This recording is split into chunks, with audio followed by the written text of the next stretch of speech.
Time now is 2 minutes after 5 o'clock, and more violence erupted overnight in downtown Portland. Thousands took to the streets to protest last week's killing of George Floyd, who died while in Minneapolis police custody. Now, to your left is a look at what happened last night near Pioneer Courthouse Square. To your right is a live look right now at the aftermath this morning.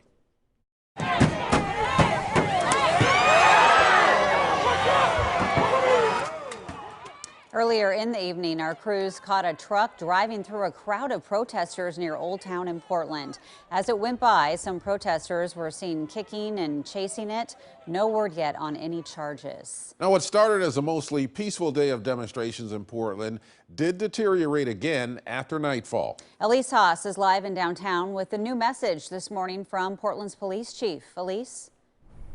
Ken and Jenny, I am now at Southwest 4th and Taylor, and this is kind of where the fence has been put up, and this is where officers tell me that there was a lot of tensions as people gathered here late into the night. And so, again, after all of the peaceful protesters had gone home early at night around 10, 11 o'clock, we are now learning from Portland police just a few hours ago that they were working up until 2 o'clock in the morning to get those splinter groups and small groups of individuals to disperse from downtown. And in that, we've learned that over a dozen people were arrested. In one case, they took a fake gun away from an individual. And so we'll continue to work on learning more about those arrests as they continue processing throughout the morning. But again, it was around midnight last night, after all the peaceful protesters went home, that things started to get sour.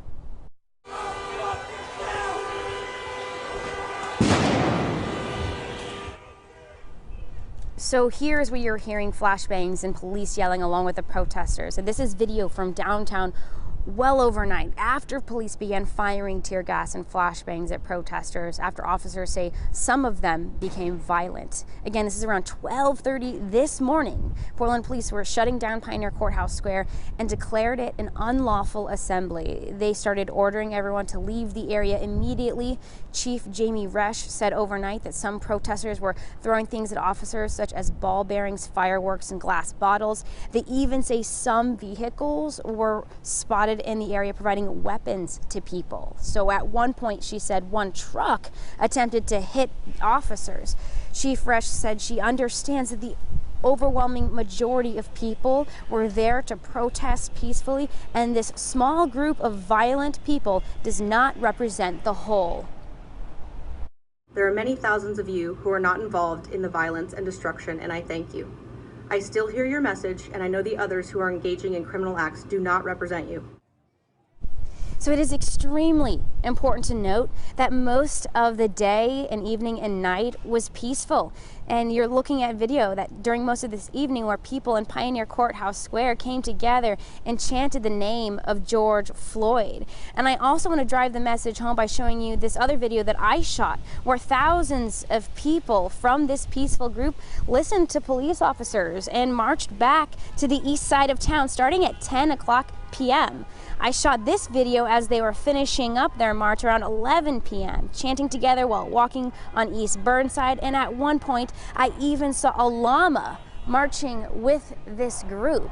So that just kind of shows you the type of peaceful tone that group is trying to convey. And again, now, as you can imagine, I'm on one side of town, on the east side of town, recording this peaceful demonstration. Meanwhile, my coworkers are on the west side of town, getting a different scene from a smaller group of people. And you can also imagine how frustrating it probably is for the thousands of people who went home at 10, 11 o'clock at night to wake up this morning and see me talking about this fringe group of people who were out until 2 in the morning causing harm. So it is really difficult to try and compress 7 to 10 hours of a protest down into a minute to 2 minutes for you. So do head to KOIN.com, because we have outlined a very detailed timeline of how events started and then how they later deteriorated. So we're going to continue to move around downtown to kind of see what other areas look like, but it is becoming more clear, Ken and Jenny, that there is definitely a small sect of people in Portland who are trying to detract and distract and making it really hard for the peaceful protesters to assemble. Thank you very much, Elise.